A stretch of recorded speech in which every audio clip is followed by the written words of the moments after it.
बड़े पैमाने पर लोगों में यह गलतफहमी है कि भार और द्रव्यमान दोनों एक दूसरे के समानार्थी हैं, और यह पूरी तरह से गलत है। ये दोनों राशियां पूरी तरह से अलग हैं। इन दोनों के बीच के अंतर को समझने के लिए एक बेहद आसान तरीका है। आइए इस अंतर को समझते हैं। इस भाग में हम समझेंगे भार और द्रव्यमान की अवधारणा और उनके बीच अंतर। अपने आप को गुरुत्वीय क्षेत्र से बहुत दूर अर्थात अंतरिक्ष में कल्पना करें और आपके हाथ में एक गेंद है। इसे छोड़ दें, यह आपके सामने तैरता है। गुरुत्वीय प्रभाव के अभाव में ऐसा प्रतीत होगा कि गेंद का कोई भार नहीं है। अब इसे फिर से पकड़ें और आगे पीछे गति कराएं। आप पाएंगे कि गति करने के लिए गेंद द्वारा एक प्रतिरोध प्रस्तुत किया जाता है। फिर ऐसा क्यों महसूस किया गया कि गेंद में कोई भार नहीं है? यह उदाहरण किसी वस्तु के द्रव्यमान और भार के बीच अंतर को पूरी तरह से स्पष्ट करता है। द्रव्यमान। किसी वस्तु का द्रव्यमान एक मौलिक गुण है। द्रव्यमान किसी वस्तु में पदार्थ की मात्रा की एक माप है, जो सीधे वस्तु में उपस्थित परमाणुओं की संख्या से संबंधित होता है। किसी वस्तु का द्रव्यमान पिंड की स्थिति, गति या उसके आकार में किसी भी परिवर्तन के साथ नहीं बदलता है। इसमें पदार्थ को हटाकर या जोड़कर ही इसे बदला जा सकता है। द्रव्यमान का एसआई मात्रक किलोग्राम होता है, जिसे kg से निरूपित करते हैं। गति करने के लिए गेंद द्वारा प्रस्तुत प्रतिरोध इसका जड़त्व कहलाता है। जड़त्व गुरुत्वाकर्षण पर निर्भर नहीं करता है। किसी वस्तु को स्थानांतरित करने के लिए एक बल की आवश्यकता होती है, और यह कितनी तेजी से गति करेगा इसका सीधा संबंध उसके द्रव्यमान से होता है। यही कारण है कि अधिक द्रव्यमान वाली भारी वस्तुओं को स्थानांतरित करना मुश्किल होता है। दूसरी ओर, एक बार जब कोई भारी वस्तु गति में आ जाती है तो उसे रोकना मुश्किल होता है। किसी वस्तु के द्रव्यमान को कैसे मापते हैं? माना गेंद का घनत्व rho is equal to 1167 kg पर मीटर क्यूब और इसका आयतन V is equal to 0.006 metre cube. इसके द्रव्यमान m की गणना निम्न सूत्र से की जा सकती है। m is equal to rho times V, जो कि 7 kg है। भार। गुरुत्वाकर्षण की अनुपस्थिति में गेंद अंतरिक्ष में तैरती है और भारहीनता का अनुभव करती है, लेकिन गुरुत्वीय क्षेत्र के भीतर, माना पृथ्वी पर, गेंद सहित सभी वस्तुएं एक गुरुत्वीय खिंचाव या बल का अनुभव करती हैं, जो वस्तु के द्रव्यमान m और पृथ्वी के गुरुत्वीय त्वरण g पर निर्भर करता है। अर्थात F is equal to m into g। भार किसी भी वस्तु पर कार्य करने वाला गुरुत्वाकर्षण बल होता है, अतः W is equal to m into g। भार का एसआई मात्रक वही होता है जो बल के लिए होता है, अर्थात न्यूटन n। इसलिए किसी दिए गए स्थान के लिए W is proportional to m। हम किसी वस्तु के भार का उपयोग उसके द्रव्यमान को मापने के लिए कर सकते हैं। इसके अलावा किसी द्रव में डूबी हुई वस्तु का भार कम होता है, क्योंकि उत्प्लावकता गुरुत्वाकर्षण बल का विरोध करता है, लेकिन वस्तु का द्रव्यमान अपरिवर्तित रहता है। पृथ्वी का गुरुत्वीय त्वरण 9.8 मीटर पर सेकंड स्क्वायर्ड होता है, और इसलिए पृथ्वी पर m द्रव्यमान वाली वस्तु का भार WE is equal to m into 9.8 newton है। लेकिन चंद्रमा का गुरुत्वीय त्वरण 1.63 मीटर पर सेकंड स्क्वायर्ड है, और इसलिए चंद्रमा पर m द्रव्यमान वाली वस्तु का भार WM is equal to m into 1.63 newton है। पृथ्वी और चंद्रमा पर वस्तु के भार का अनुपात लेने पर हमारे पास है Wm upon We is equal to 1/6। इससे पता चलता है कि समान द्रव्यमान होने के बावजूद चंद्रमा पर किसी वस्तु का भार पृथ्वी पर किसी वस्तु के भार के छठे भाग के बराबर होता है। सारांश। द्रव्यमान किसी पिंड में पदार्थ की मात्रा की एक माप है, जबकि भार वह बल है जिसके साथ इसे गुरुत्व द्वारा खींचा जाता है। भार को न्यूटन में मापा जाता है, जबकि द्रव्यमान को किलोग्राम में मापा जाता है। किसी पिंड का द्रव्यमान केवल इसमें से पदार्थ को हटाकर या जोड़कर परिवर्तित किया जा सकता है। गति करने के लिए किसी पिंड द्वारा प्रस्तुत प्रतिरोध इसका जड़त्व कहलाता है। यदि 7 किलोग्राम द्रव्यमान के किसी पिंड को अलग अलग ग्रहों पर ले जाया जाए तो उसका द्रव्यमान 7 किलोग्राम ही रहेगा, जबकि संबंधित ग्रहों पर गुरुत्वीय त्वरण के मान के अनुसार उसका भार परिवर्तित होता रहेगा। किस तरह यह व्यक्ति कीलों के बिस्तर पर बिना घायल हुए खड़ा है? क्या यह कोई जादू है? बिल्कुल भी नहीं। इसके पीछे के विज्ञान को खोजने का प्रयास करें।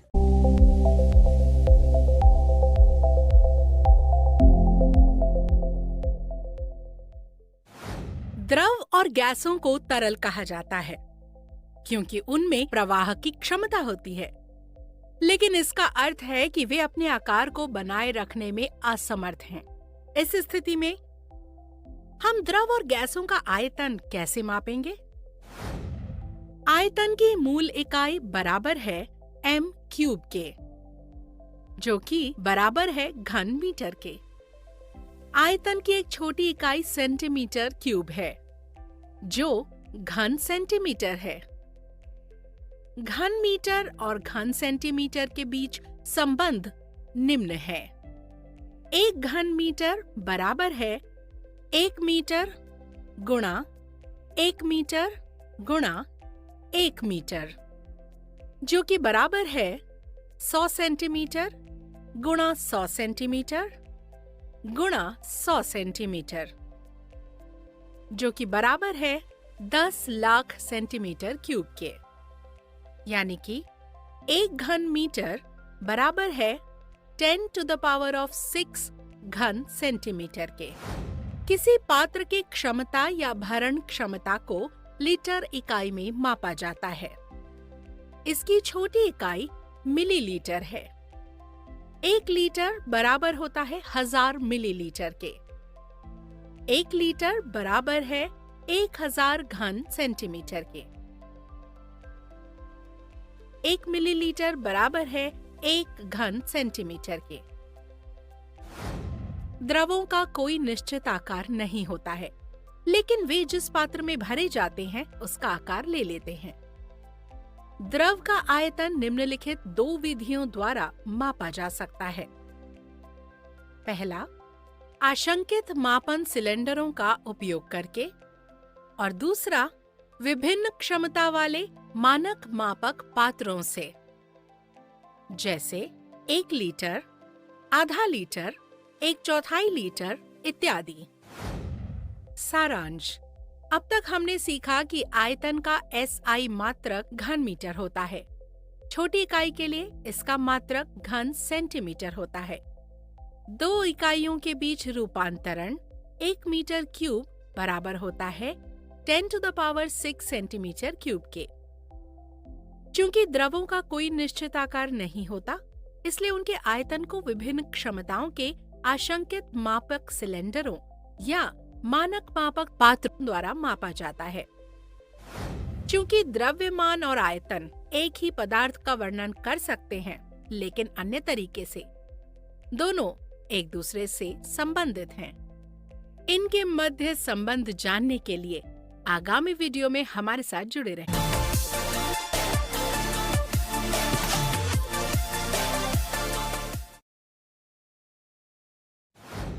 केल्विन एक इकाई है जो तापमान को मापने के लिए उपयोग की जाती है, और ये एकमात्र ऐसा पैमाना है जिसमें ऋणात्मक भाग नहीं होता है।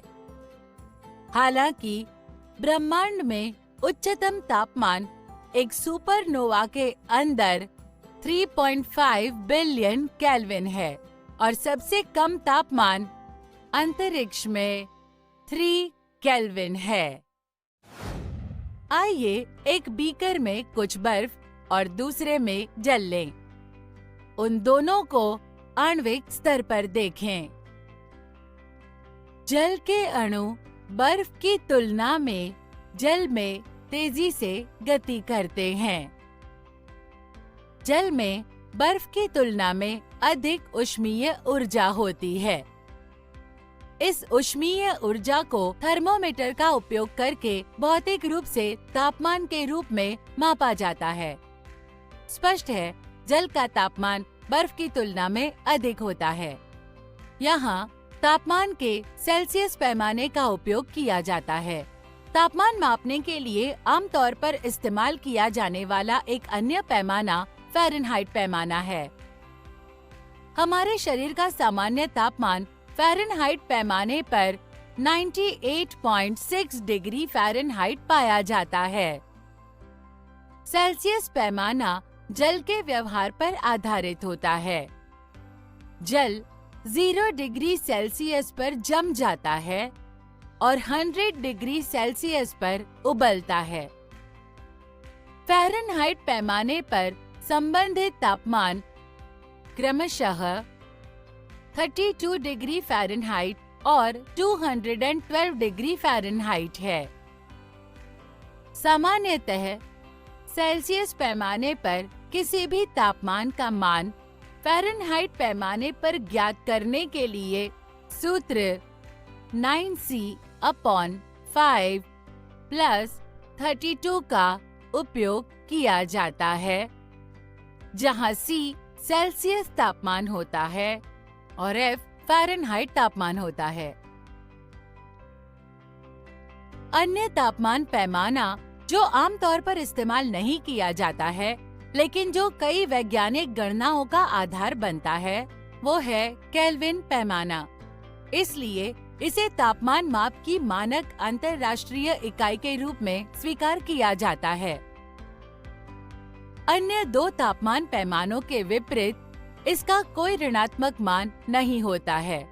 केल्विन पैमाने पर 0, सेल्सियस पैमाने पर -273.15 और फ़ारेनहाइट पैमाने पर -459.67 के संगत होता है। ये तापमान सबसे कम बोधगम्य तापमान है और इस प्रकार इसे परम शून्य कहा जाता है। तदनुसार पैमाने को तापमान का परम पैमाना कहा जाता है। सेल्सियस पैमाने पर कोई भी मान केल्विन पैमाने पर C+273.15 के संगत होता है। सारांश: हमने अध्ययन किया है कि किसी वस्तु की आणविक गति से ऊष्मीय ऊर्जा उत्पन्न होती है, जिसे उसके तापमान के रूप में मापा जाता है। हमने तापमान मापन के लिए उपयोग किए जाने वाले 3 पैमानों का अध्ययन किया है, अर्थात सेल्सियस पैमाना, फ़ारेनहाइट पैमाना और केल्विन पैमाना। सेल्सियस पैमाना तापमान मापन का सबसे व्यापक रूप से इस्तेमाल किया जाने वाला पैमाना है और ये जल के हिमांक और क्वथनांक पर आधारित होता है। एक अन्य पैमाना फ़ारेनहाइट पैमाना जो सामान्य रूप से तापमान मापन में उपयुक्त होता है, जबकि केल्विन पैमाने को तापमान मापन की मानक अंतर्राष्ट्रीय इकाई के रूप में स्वीकार किया जाता है। सेल्सियस पैमाने पर कोई भी तापमान फ़ारेनहाइट पैमाने पर 9C/5 प्लस 32 के संगत होता है, जहां C सेल्सियस तापमान होता है और F फ़ारेनहाइट तापमान होता है। जबकि सेल्सियस पैमाने पर कोई भी मान केल्विन पैमाने पर C+273.15 के संगत होता है। अब हमने पदार्थ के विभिन्न गुणों के बारे में जान लिया है। आपने ये भी देखा है कि इन गुणों को मापने के लिए अलग अलग इकाइयां हैं। अलग अलग देशों में अलग अलग समितियों द्वारा अलग अलग मानक तय किए गए हैं।